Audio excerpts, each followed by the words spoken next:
నువ్వు త్రాసులో తక్కువగా తోచబడ్డావు. నీ చాప్టర్ క్లోజ్ చేసి నువ్వు పరలోకానికి నీకు అర్హత లేదు, నరకంలోనే. మళ్ళీ అప్పటికి ఒక రిక్వెస్ట్ చేస్తాను, అయ్యా నాలాంటి వారు నా అన్నదమ్ములు చాలా మంది వాళ్ళు చెప్పేస్తా, నరకముందరా మీరు తప్పులు చేయదండి, భూలోకం మీద ఇష్టానుసారంగా బతకద్దండి, దేవుడు ఉన్నాడు, ఆయన నరశిక్షను వేస్తాడు, నరకం అంటే ఇలా ఉంటుందని ఇంకో చెప్పొస్తానంటే లేదు. ఒక్కసారి ఇక్కడికి వస్తే అవకాశము మరలా లేదు.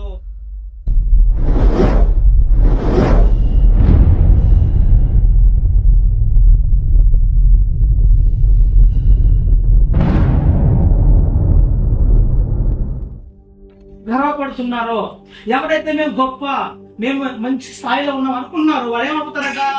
తగ్గించబడతారు. దేవుడి దృష్టిలో వాళ్ళందరూ అల్పులే, వాళ్ళంతా కూడా చాలా మరి తక్కువ స్థితిలో ఉన్నారు. మరి ఇంకొక మాట చెప్తారు, చిన్నలారా అంటే దేవుని దృష్టిలో చిన్నపిల్లలు ఎవరు? చిన్నపిల్లల, పుట్టిన పిల్లల, లేదంటే మనలాంటి వాళ్ళు కూడా ఉన్నారు ఆ జాబితాలో? ఉన్నారా? ఉన్నారు. మరి పెద్దలు ఎవరు? చిన్నలారా మీరు పెద్దలకు లోబడి అన్నారు కదా, సో చిన్నపిల్లలు అంటే మనం, సరే మరి పెద్దలు ఎవరు? మీ తల్లిదండ్రులు, తర్వాత మీ పితరులు, అంటే మన పూర్వీకులు ఎవరైతే ఉన్నారో, యేసు ప్రభు మన పూర్వీకుడే, ఆయన కంటే ముందున్నవారు పూర్వీకులే. అబ్రహాం మొదలుకొని మనము లేదంటే స్టార్టింగ్ ఆదాము దగ్గర నుంచి తీసుకున్నాం. ఆదాము గారి దగ్గర నుంచి తీసుకుంటే ఆ మొదటి సంతానమైన ఆదాము దగ్గర నుంచి యేసు ప్రభు వరకు ఒక జనరేషన్, అక్కడ నుంచి మన దగ్గరకు వచ్చేకే ఇలా తరతరాలు మారిన తర్వాత వాళ్ళందరినీ మనం ఎలా తీసుకోవాలి? ఆదర్శప్రాయంగా తీసుకోవాలి. అంటే వాళ్ళు కూడా ఒక మాదిరికరమైన జీవితాన్ని వదిలిపెట్టారు. అంటే ఒక మనిషికి మానవ జీవితంలో నెగిటివ్స్ ఉంటాయి, పాజిటివ్స్ ఉంటాయి, అవునా? నెగిటివ్స్ తక్కువ ఉంటే పాజిటివ్స్ ఎక్కువ ఉన్నాయి. కానీ చాలా మందికి కావాల్సింది ఏంటంటే నెగిటివిటీ. ఎంత పాజిటివ్ ఉన్నా కూడా అది ఇంత ఒక 1% నెగిటివ్ ఉన్నా దాన్నే తీసేస్తారు. ఎందుకు అని అంటే అది కూడా ఉండకూడదు, లేదంటే దాన్నే హ్యాంగ్ చేసి అంత పాజిటివ్ అంతా కూడా తీసేసి అతన్ని చెడ్డగా చిత్రీకరించడానికి బయట వాళ్ళకి కానీ, ఇంట్లో వాళ్ళకి కానీ, బంధువులకు కానీ, సమాజం యొక్క సంఘం మీద అతన్ని చెడ్డగా చిత్రీకరించి అతన్ని ఒక లేదంటే ఒక దుర్మార్గుడిగా, ఒక దుష్టుడిగా చెప్పడానికి ప్రయత్నం చేస్తుంటారు. మరి దేవుడు చక్కని మాట భక్తుడైన పేతురు గారితో ఈ మాటను రాయించాడు. చిన్నలారా మీరు పెద్దలకు లోబడి మీరందరూ ఎవరు ఎదుట? వాని ఎదుట. ఎవరున్నారు మన ఎదుట? ఇప్పుడు నా ఎదుట మీరు అందరూ ఉన్నారు. మీరు ఎలా ఉండాలి? దీన మనస్సు అనే వస్త్రాన్ని నేను ధరించుకొని ఉంటాను. హల్లెలూయా. దీన మనస్సు అంటే సాఫ్ట్నెస్ లేదంటే కైండ్నెస్ ఆఫ్ హార్ట్. ఒక మెత్త హృదయం కలిగిన వాడిగా, ఒక సున్నితమైన మనస్సు కలిగిన వాడిగా మనం ఉండాలి. ఎలా ఉంటావు అప్పుడు? ఉన్నప్పుడు మన ఎదుట ఎంతటి గౌరవం జరిగినా, మనల్ని ఎంత అవమానించినా, మనల్ని ఎంత తిట్టినా, మన మీద ఎన్ని దాడులు జరిగినా దీన మనస్సు అనే వస్త్రం నువ్వు ధరించుకున్నట్లయితే దానివల్ల నువ్వు ఏం చేస్తావంటే ఎదుటి వారి మీద నువ్వు ప్రతిదాడి చేయవు. ఎదుటి వారిని నువ్వు తిట్టాల్సిన అవసరం లేదు, ఎదుటి వారిని నువ్వు కోపగించుకోవాల్సిన అవసరత నీకు. ఎందుకంటే నీకు ఈ దీన మనస్సు వస్త్రం ధరించుకున్నట్టు ఇది నీకు చెప్తాడు, నువ్వు చేయకూడదు. అలా కానీ నిన్ను హెచ్చరిస్తూ ఉంటది, నువ్వు చేయకూడదు, నువ్వు దీన మనస్సు కలిగిన వస్త్రం ధరించుకున్నావు కాబట్టి you are a kindness of heart. నువ్వు మంచి మెత్త హృదయం కలిగిన వాడు కాబట్టి నువ్వు ఇలాగే ఉండు. నేను ఎంతమంది తిట్టినా, ఎంతమంది కొట్టినా, ఎన్ని అవమానపరిచినా వాటి వైపు నువ్వు చూడవద్దు. ఏం కలిగి ఉండాలి? లోబడి ఉండాలి. ఎవరి ఎదుట?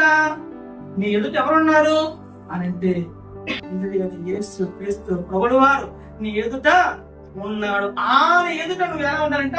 దీన మనస్సు కలిగిన వాడిగా లేదా వారిగా మీరు ఉన్నప్పుడు దేవుని యొక్క అద్భుత కార్యాలు మీ కళ్ళారా కనిపిస్తాయి. హల్లెలూయా, హల్లెలూయా. కాబట్టి ప్రియమైన దేవుని బిడ్డలారా, మనం ఎలా ఉన్నారంట? దీన మనస్సు అనే వస్త్రాన్ని ధరించుకొని మిమ్మల్ని మీరు అలంకరించుకోండి. ఈ రోజు అలంకరణ చాలా ఎక్కువ ఉంది, అవునా కదా? ఏమో నవేడేస్ అలంకరణ అనేది చాలా ఏమైపోయింది? ఫ్యాషన్ అయిపోయింది. అది చాలా ఫేమస్ అయిపోయి రకరకాలుగా అది మితిమీరిపోయింది. చూడటానికి అసహ్యకరంగా లేదంటే విచిత్రంగా రకరకాలుగా ఫ్యాషనబుల్ గా తయారవుతున్నారు. అది అలంకరణ. కానీ బైబుల్ ఏం చెప్తుంది? పరిశుద్ధాత్మ దేవుడు లేదంటే పరిశుద్ధమైన దేవుడు ఏం చెప్తున్నాడు? తగ్గు మాత్రం అలంకరణ కావాలి, అలంకరణ చేసుకోవద్దని చెప్పడం లేదు, అలంకరించుకోవాలి. కానీ అది సమాజానికి చెడ్డగానో లేదా ఎదుటి వ్యక్తి నిన్ను చూసి ఒక కామెంట్ చేసే విధంగా ఉండకూడదు. ఈ అలంకరణ ఇది దైవికమైన అలంకరణ.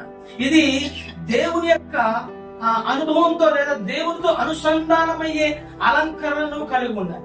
అలా కలిగి ఉన్నప్పుడు మాత్రమే నీవు దీన మనస్సును భద్రంగా కాపాడుకుంటావు. హల్లెలూయా, హల్లెలూయా. ప్రియమైన దేవుని బిడ్డరా, మరి ఈ పరిశుద్ధ గ్రంథంలో ఎంతమంది తగ్గించుకున్నారు? ఎంతమంది వారి జీవితాన్ని తగ్గింపుతలను కలిగి ఉన్నారు అంటే యేసుప్రభు చూపించాడు. యేసుప్రభు కంటే ముందు ఎవరున్నారు? ఆదాము ఉన్నాడా? ఆయన తర్వాత వచ్చిన కుమారుడు ఉన్నాడు. సరే, ఇప్పుడు మనకంతా తెలిసిన ఒక అబ్రహాం తీసుకుందామా? అబ్రహాం గారు తన జీవితంలో తగ్గింపుతలను కలిగి ఉన్నాడు లేడా? ఉన్నాడా? లేదా రెచ్చిపోయాడా? నాకు ఆస్తి ఉంది, నాకు దేవుడు వాగ్దానం చేశాడు కదా, నాకు వేల కోట్ల ఆస్తి ఉంది, నా దగ్గర వేల మంది పనులు ఉన్నారు, పని వాళ్ళు ఉన్నారు, పని మనుషులు ఉన్నారు, మంచి సంపద ఉంది, ఆ పశువులు ఉన్నాయి, రకరకాల పశువులు ఉన్నాయి, వందల్లో వేలల్లో ఉన్నాయి, అన్ని ఉన్నాయి. గర్వపడ్డా? మరేం చేశాడు ఆయన? ఒక సంఘటన, తన భార్యని రాజు ఎత్తుకెళ్ళిపోయినప్పుడు మరి ఈయన కోప్పడి ఏం చేయాలా? తన దగ్గర ఉన్న మనుషులను తీసుకుపోయి అతని మీద దాడి చేయాలి కదా. ఏం చేయాలి? అమ్మ ఎందుకు? తనకు బలం ఉంది, ఫైనాన్షియల్ గా అతను ఫిట్, ఫిజికల్ గా అతను ఫిట్, తన దగ్గర సైన్యం ఉంది, పని వాళ్ళు ఉన్నారు. వాళ్ళందరూ సామాన్యమైన ప్రజలు కాదట. అబ్రహాము ఎలా ట్రైనింగ్ ఇచ్చారంటే, వాళ్ళ ఇంట్లో ఏదో కూరగాయలు కట్ చేసి నీళ్లు తీసుకొచ్చి భోజనం పెట్టి పని మనుషులు కాదు వాళ్ళు. ఎలాంటి వాళ్ళంటే అన్ని విద్యలు నేర్చుకున్న ఆరితేరిన వాళ్ళంట. అలాంటి వాళ్ళు రాజు దగ్గర పంపిస్తే ఖచ్చితంగా ఓడిస్తారు. లేదు, రాజుని కాదు కదా, రాజు సైన్యం కూడా అందరినీ ఓడించి అబ్రహాముకు విజయాన్ని ఇచ్చేంత గొప్ప గనులు ఉన్నారు ఆయన దగ్గర. కానీ వాళ్ళందరినీ అతను అతను ఏమి వాళ్ళని అసలు ఉపయోగించుకోవాలి, దేవునికి ప్రార్థన చేస్తాడు. అప్పుడు దేవుడు కలగజేసుకొని ఆ రాజుతో మాట్లాడు. ఆయన ఏమంటాడు? ఒక ప్రవక్త భార్యను తీసుకొచ్చావు. ఇంత ధైర్యం లేదు. నా సేవకుడు, నా బిడ్డ, నేను పేరు పెట్టి పిలిచి వాగ్దానం చేసిన అబ్రహాం యొక్క భార్యను తీసుకొచ్చేంత అంత ధైర్యం ఉందా అని మర్యాద వదిలిపెడతావా? లేదంటే నీకు కావాల్సిన పనిష్మెంట్ ఇవ్వాలని దేవుడు వారిని ఇచ్చాడు. రాజుకే ఇచ్చాడు. ఎవరికి? వాళ్ళు. ఆ రాజు భయపడి, అయ్యా నువ్వు మాకు ఎందుకు చేసావు ఇలాగా? నువ్వు మాకు చెప్పలేదే, అదే నువ్వు చెప్పిండే మేము ఇలాంటి తప్పు చేసే వాళ్ళం కాదు కదా అని భయపడి భార్యనిచ్చి ఆయనతో పడింది. ఆమెతో పడి ఏమేమి ఇచ్చాడు? సంపదలను తెచ్చాడు. అప్పుడు ఏమైపోయింది? అబ్రహాం యొక్క ఆస్తి ఉన్నదానికంటే అంటే నువ్వు తగ్గించుకుని ఉంటే ఏమవుతావు? ఇది ప్రూవ్ అయిందా? క్లియరా? తర్వాత జీవితాలలో మనము ఎదుర్కొన్న ప్రతి సవాలను నువ్వు ఓపికగా గనక వాటిని ఒప్పుకొని చేయగలిగినట్లయితే, నిరీక్షణ కలిగి నువ్వు దాన్ని శాంతియుతంగా ఉన్నట్లయితే, దేవుడు నీకు అనూహ్యమైన ఊహించని విజయాలను నీకు దేవుడు అనుగ్రహించాడు. హల్లెలూయా, హల్లెలూయా.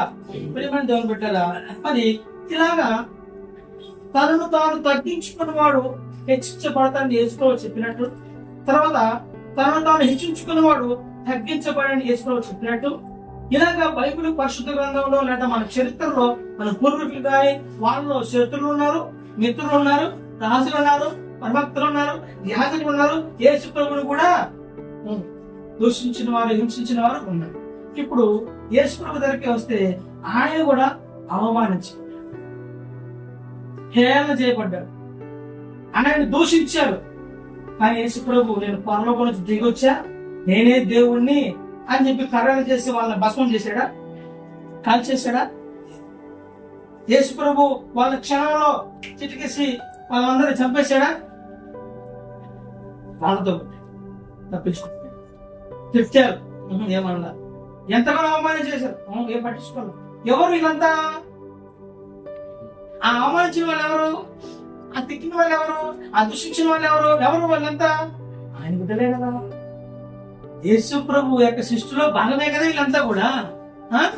కానీ వాళ్ళు అజ్ఞానంతో ఉన్నారు, అంధకారంతో మిగిలిపోయినారు. వాళ్ళు హెచ్చింపు పరిస్థితుల్లో ఉన్నామని భ్రమలో ఉంటూ సాతాను యొక్క బంధకాల్లో ఉండి నిజమైన దేవుని రక్షకుని గుర్తించలేక అలాగా వాళ్ళు ఏం చేశారు, ఆయనకి వ్యతిరేకంగా మారారు.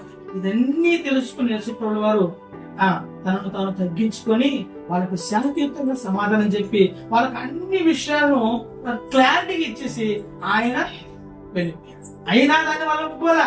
ఎందుకంటే ఈ లోకం ఎవరి సొంతంగా ఉంది? ఈ లోకము దుష్టుడైనా సాధారణ చేతిలో ఉంది కాబట్టి వాడు ఎప్పుడు ఓటమిని అంగీకరించడు. కాబట్టి ఒకరు మారిపోయి ఆయన చెంతకు తీసుకోవాల్సిన చెడితే ఇద్దరు లేపుతాడు సాతాను. ఎందుకంటే ఒప్పుకునేవాడు కాదు. ఎప్పటి వరకు ఇది పోరాటము? వాడు పూర్తిగా బంధించబడి, సాతాను పూర్తిగా బంధించబడినంత వరకు కూడా ఈ పోరాటం జరుగుతూనే ఉంటుంది.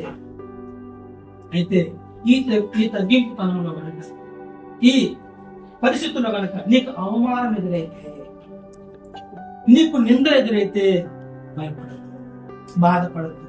ఒక మాట చెప్తాను జాగ్రత్తగా. మనిషికి అవమానం అనేది లేకపోతే, నిన్ను ఎవరు హేళన చేయకపోతే నీకు అసలు విలువే లేదు. ఏం ఫస్ట్ గారు? హల్లెలూయా.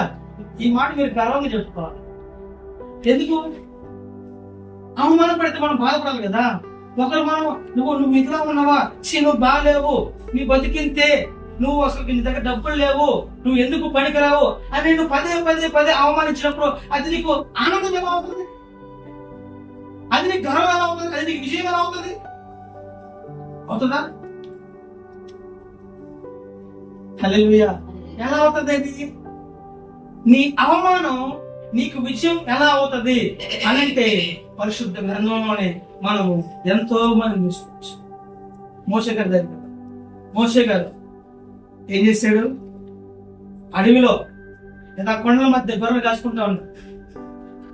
ఒక తప్పు చేశాడు, పారిపోయాడు.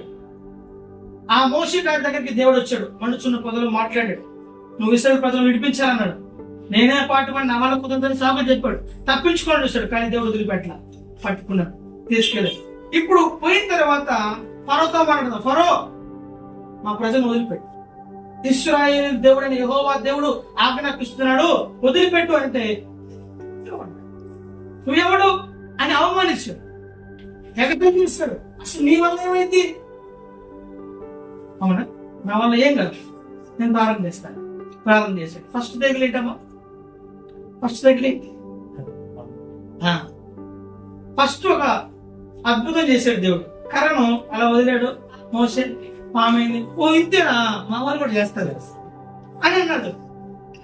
వాళ్ళు కూడా పక్కన కల్దీలకు మంత్రగాలకి వీళ్ళందరికీ ఆజ్ఞాపించాడు, మీరు కూడా చేయండి అన్నాడు. వాళ్ళు కూడా వాళ్ళ దగ్గర స్టిక్స్ కింద పడేశారు, అవి కూడా పామున్నాయి. కానీ ఇప్పుడు ఎవరు గెలిచారు? ఆ పాములన్నీ ఎవరికి వెళ్ళిపోయినాయి? మోసే కర్ర అన్ని పాముల్ని అంతతో అతను గర్వం అణిగిపోయిందా? ఇంకా వెలిగింది. నేను రాజుని, నా దగ్గర ఉన్న విలువైన అయితే గొప్ప సామర్థ్యం కలిగిన మంత్రగాలు ఉన్నారు, కల్లీలు ఉన్నారు, అంతా ఉన్నారు.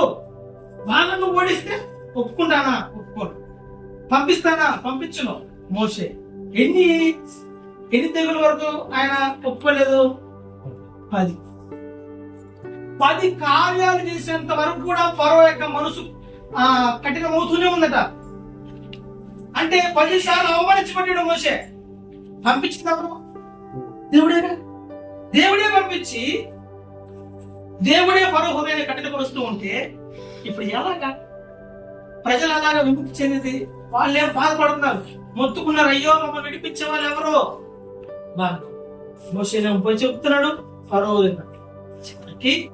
చివరికి ఒక గొప్ప తెగులు వాళ్ళ మీదకి వచ్చినప్పుడు ఇక వీళ్ళ గురించి మనకు అవసరం లేదు అని ఒక కులిక్ చేసి వదిలి పంపించి మరలా వాళ్ళ మీద దాడి చేయడానికి అయినా మోసే గారు అంతమంది చేత కొన్ని వేల మంది, కొన్ని వందల మంది ప్రజల మధ్య అవమానించబడిన మోసే ఇప్పుడు ఎన్ని లక్షల మందికి నాయకుడు అయిపోయాడు? సుమారుగా 30 లక్షల మంది అని చెప్పి పండితులు చెప్తారు. అక్కడేమో 6 లక్షలు ఉన్నారు, కానీ ఇక మిగతా మగవాళ్ళు మాత్రమే లెక్కేశారు. మరి ఆడవాళ్ళు, వాళ్ళ పిల్లలు, పశువులు ఇవన్నీ ఉంటాయి కదా, ఇన్ని లెక్కేసుకుంటే సుమారుగా 30 లక్షల మంది పైగా జనాంగానికి 42 లక్షలమ్మా 42 లక్షలకు పైగా జనాంగాన్ని ఏమయ్యాడైనా ఒక నాయకుడు అయ్యాడు, ఒక రాజు అయ్యాడు, ఒక ప్రవక్త అయ్యాడు. ఇంకా దేవుడు నీవే వాళ్ళకు దేవుడుగా ఉంటావు అని. హల్లెలూయా! ఎంత ఘనత! దేవుడు ఆయన పిల్లలకి ఇచ్చాడు, మోషేకి ఇచ్చాడు. నీవు వాళ్ళకి దేవుడుగా ఉంటావు అంటే ఎంత గొప్ప ఘనత! అవునా కదా? అవునా కదా? ఎవరికైనా తగ్గిందా ఈ భూమి మీద?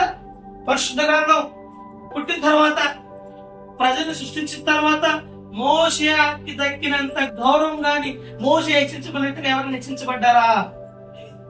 హల్లెలూయా! హల్లెలూయా! ఆ తర్వాత ఇంకొక వ్యక్తి చూద్దాం. ఆ తర్వాత దానియేలు చూసినట్టయితే దానియేలును బానిసగా తీసుకెళ్లారు. బానిసగా పోయిన దానియేలు ఏమైపోయాడు? క్రమంగా ఆ రాజ్యానికే ఒక అధిపతి, ప్రధాన అధికారులు, 3 ప్రధాన అధికారులు ముఖ్యుడిగా అయ్యాడు. అయినా అతను గర్వపడ్డా? హెచ్చించబడ్డాడు కానీ గర్వపడ్డా? తన మనసులో గర్వం పెరిగిందా? నాకు అధికారం వచ్చింది, నేను గొప్పవాడిని అయిపోయాను అనుకున్నాడా? లేదు. ఏం చేస్తాడు? ప్రతిరోజు ఆయన మేడ మీదకి వెళ్ళి కిటికీ తీసి ఇశ్రాయేలు దేశం వైపు చూస్తూ ప్రార్థన చేస్తున్నా. ఎన్నిసార్లు చేస్తున్నట్టారా? అధికారం వచ్చింది. ఆయన కింద పని వాళ్ళు ఉన్నారు. రోజు రోజుకు పేరు మారిపోతుంది ఆ దేశంలో. అయినా దానియేలు ఏం చేస్తున్నాడు? ఎవరి కోసం? వీళ్ళందరి గురించి పట్టించుకోవట్లా, వాళ్ళని పట్టించుకోవాలా, అక్కడ నా ప్రజలను పట్టించుకోవట్లా. ఎవరు కావాలి? ప్రజలు కావాలి, దేవుడు కావాలి. అందుకని ఇంత ఘనతను నాకు ఇచ్చిన నా దేవుని ఎలా మరుగలను? ఇంతటి ఆధిక్యత నాకు ఇచ్చిన నా దేవుని, నా ప్రజలు నేను ఎలా మరుగలను? వాళ్ళ కోసం మొరపెడుతూ, వాళ్ళ వైపు చూస్తూ, ఆ మేడ మీదకి ఎక్కి ప్రార్థన చేస్తూ మొరపెడుతున్నాడు.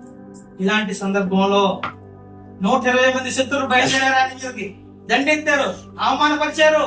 అవమానం ఏమైపోయింది? చివరికి గొప్ప విజయంగా మారింది. హల్లెలూయా! హల్లెలూయా! షార్ట్ కట్ చెప్తాను, మళ్ళా అదంతా చెప్పలేదు. ప్రేమని దేవుని బిడ్డలారా, నీ అవమానానికి ప్రతిగా దేవుడు నీకు గొప్ప విజయాన్ని ఇస్తాడు. నీ అవమానానికి ప్రతిగా దేవుడు పూజలను ఇస్తాడు. నువ్వు అవమానించబడుతున్న కొలది నువ్వు వర్ధిల్లబడుతున్నావని ఒకటి గుర్తు పెట్టుకోండి. హల్లెలూయా! నువ్వు అవమానించబడుతున్న ప్రతి సందర్భంలో, ఒకవేళ ఇక్కడ ఉన్న వాళ్ళు కూడా ఎన్నోసార్లు ఆ ప్రాబ్లమ్ ని ఫేస్ చేసి ఉంటారు. ఏమండి? ఇంట్లో గాని, బంధువుల దగ్గర గాని, భర్త దగ్గర గాని, భార్య దగ్గర గాని, పిల్లల దగ్గర గాని, బయట ఇరుగు పొరుగు ఇంటి పక్కన వాళ్ళ దగ్గర గాని ఇలాంటి ప్రాబ్లం ఖచ్చితంగా ఫేస్ చేసి ఉంటారు. అది అతి ఘోరమైన అయినచ్చు, లేదా చాలా తక్కువ అయినచ్చు మీ దృష్టిలో. కానీ దేవుడు చెప్తానమాట, నువ్వు అవమానించబడుతున్నావు అంటే నువ్వు తగ్గించుకుంటున్నావు. అప్పుడు దాని అర్థం ఏంటి? నువ్వు గొప్పగా హెచ్చించబడతావు. ఎవరు ఊహించిన స్థాయికి, ఉన్నతమైన శిఖర స్థాయికి నిన్ను దేవుడు చేరుస్తాడనేది నువ్వు గుర్తుపెట్టుకోవాలి. హల్లెలూయా! కాబట్టి ప్రేమ దేవుని బిడ్డలారా, ఇలా మనం చూసుకుంటూ పోతే ఎంతో మంది గొప్పవారు ఉన్నారు, ఎంతో మంది పరిశుద్ధులు ఉన్నారు, ఎంతో మంది పవిత్రులు ఉన్నారు. మరి తిమోతి బ్రదర్ గారు కూడా ఎన్నో సమస్యలు ఎదుర్కొని ఉండొచ్చు, అవమానం ఎదుర్కొని ఉండొచ్చు. కానీ ఎన్ని అవాంతరాలు వచ్చినా, ఎన్ని అవమానాలు ఎదురైనా అన్నిటినీ పక్కన పెట్టి ఏం చేస్తున్నాడు? నా దేవుడు నమ్మకమైన వాడు, సజీవుడు, సమర్థుడు, శక్తివంతుడు. నన్ను ఎన్ని సమస్యలు చుట్టుకొట్టినా, ఎన్ని అవమానాలు ఎదురైనా నేను వెనుకడుగు పోయినని సువార్త చేస్తూ, దేవుని పరిచయం చేస్తూ ఈ యొక్క సంఘాన్ని నడిపించడానికి ఆయన ముందరికి వస్తుంది. దేవుడు అటువంటి సామర్థ్యాన్ని, అటువంటి శక్తి, అటువంటి ఆలోచనను తన కుమారుడికి దేవుడు అనిపించాడు. హల్లెలూయా! హల్లెలూయా! ఇక మన మధ్య ఉన్న గిద్యోను పాస్టర్ గారి గురించి ఆలోచన చేసినట్లయితే ఆయన గురించి చెప్పడం చాలా ఉంది. ఈ రోజంతా చెప్పమని చెప్పేస్తాను, కానీ అంత టైం లేదు. ప్రేమ అన్నగారి జీవితంలో కూడా జరిగిన అనేక విషయాలు చాలా. బైబిల్ కాలేజీలో మొట్టమొదటిగా ఆయన చేరిన కొన్ని రోజుల్లోనే ఘోరమైన అవమానం. అదేంటి తెలుసా? మరణకరమైన అవమానం. ఆ మరణకరమైన అవమానాన్ని ఆయన తట్టుకొని నిలబడి, నేను సాధించాలి, నేను జయించాలా, ఎక్కడైతే అవమానించబడ్డానో, ఎంతమంది అయితే అవమానించబడ్డారో వాళ్ళందరి ముందు నేను గొప్పవాడిగా ఉండాలని నిర్ణయం తీసుకున్నాడు. కాబట్టి అక్కడ ఆ బైబిల్ కాలేజీలో ట్రైనింగ్ విజయవంతంగా పూర్తి చేసుకున్నాను. నేను పోకముందు జరిగిన సంఘటన. హల్లెలూయా, హల్లెలూయా. అయితే నేను పోయిన తర్వాత జరిగాయి ఇంకా అవమానాలు, ఇంకా ఆయన్ను ఎంత తగ్గించుకున్నా, ఇంకా దిగజార్చాలని, ఇంకా తక్కువ చేయాలని ఎన్నో అన్నారు. మేమి సేవలో అవమానం, మాస్టర్లు అవమానం చేసేది, చుట్టుపక్కల ఉన్న సహోదరులు అవమానం చేసేది, ఇక కుటుంబంలో అయితే ఎక్కువ. అలా తృణీకరించబడిన వాడిగా, తక్కువ చేసిబడిన వాడిగా ఉన్నప్పుడు దేవుడు అన్నగారికి వాగ్దానం చేసి కేవలం వాక్యమే తప్పైకేది లేదు.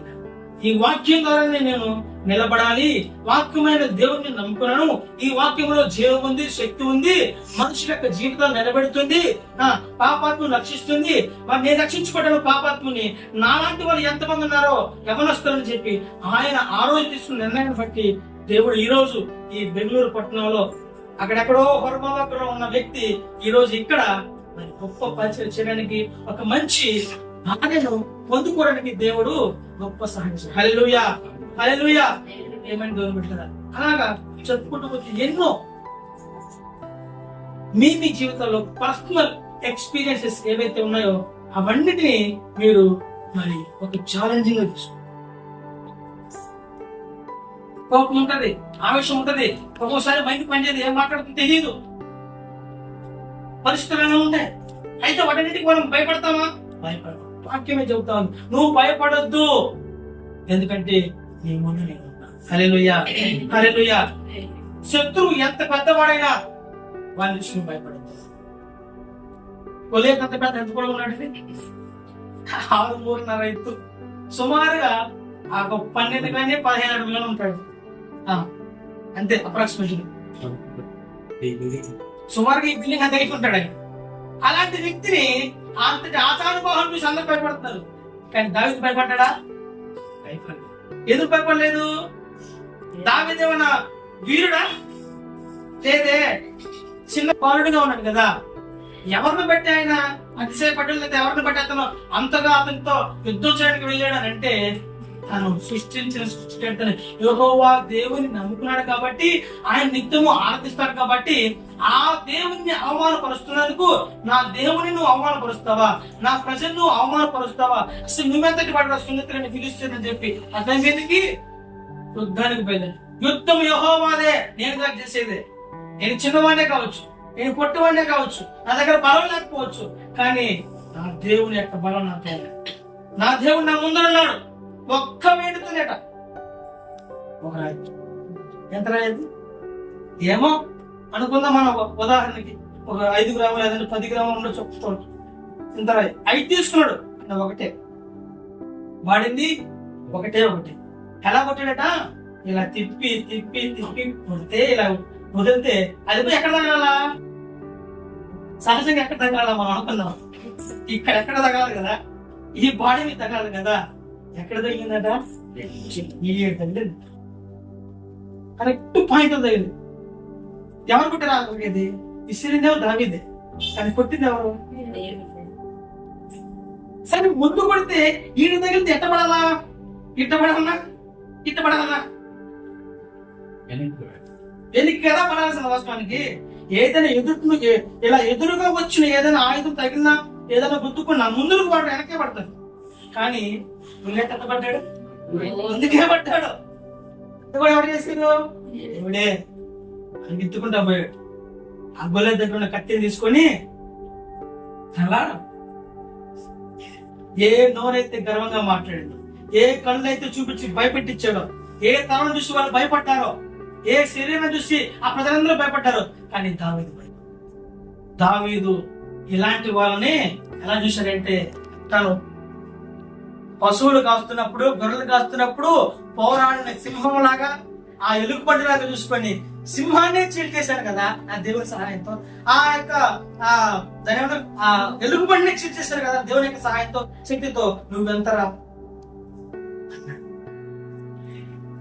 తర్వాత దావీదు జీవితం ఇస్తే ఆయన కూడా ఎంతో తగ్గింపు వ్యక్తి. దేవుని యొక్క ప్రేమను అలాగే ఆయన తన జీవితంలో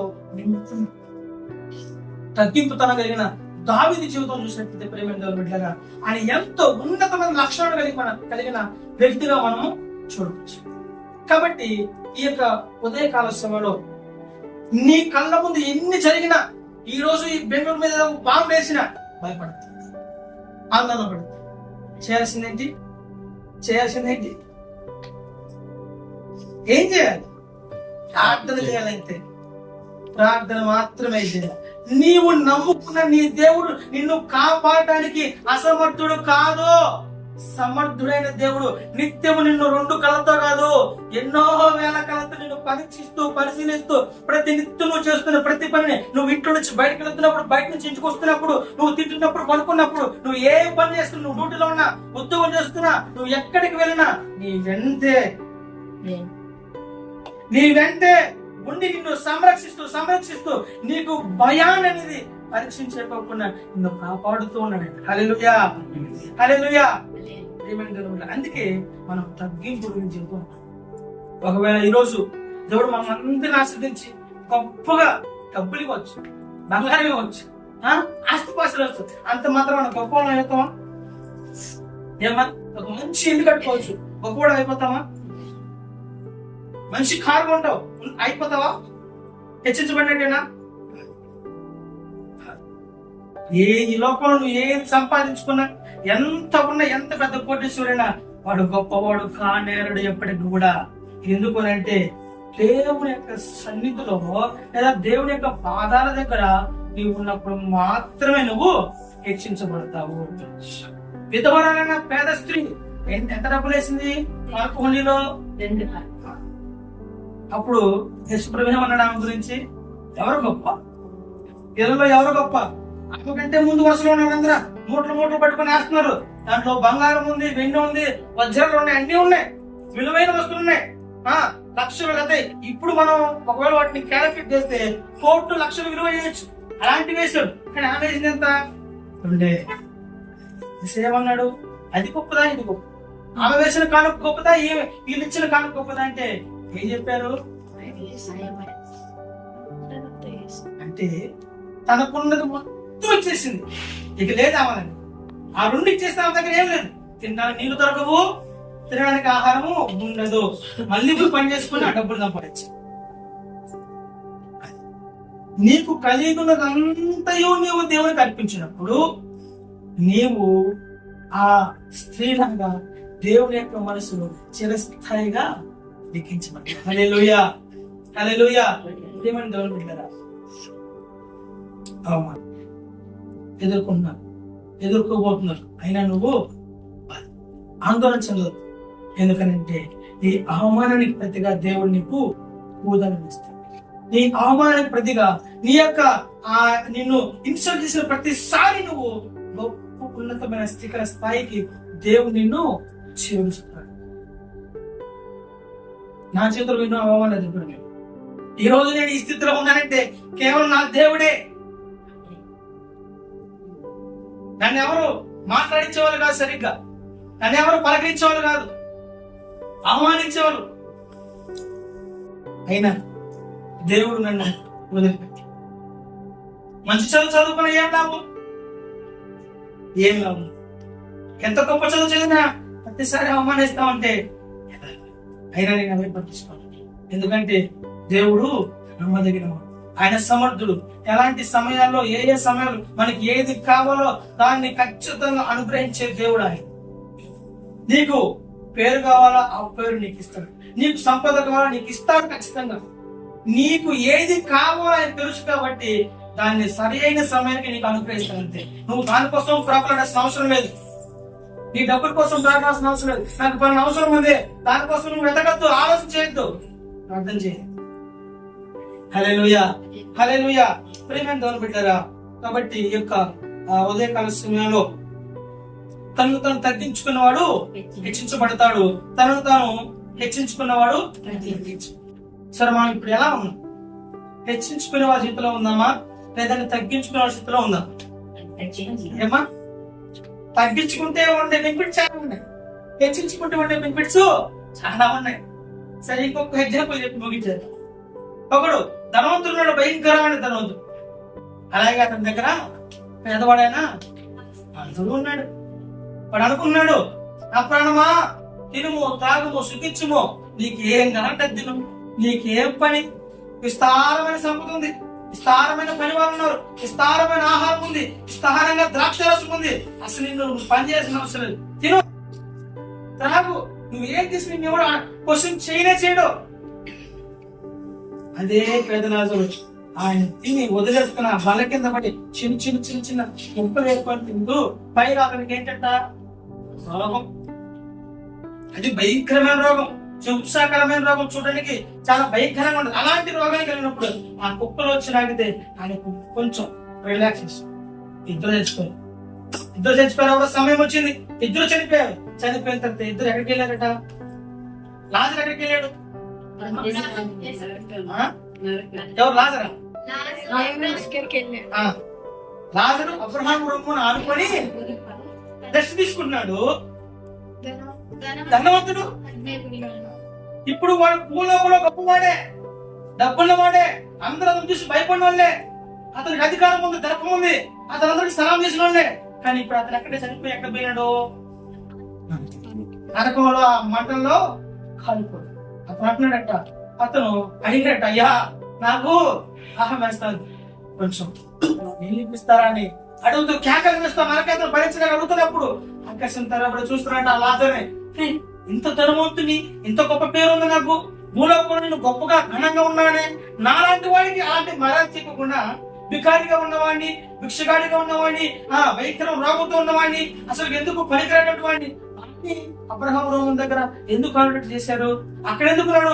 వాడికి ఉన్న అంత విలువ ఏంటి, నాకెందుకు అంత విలువ లేదు అని అతను బాధ.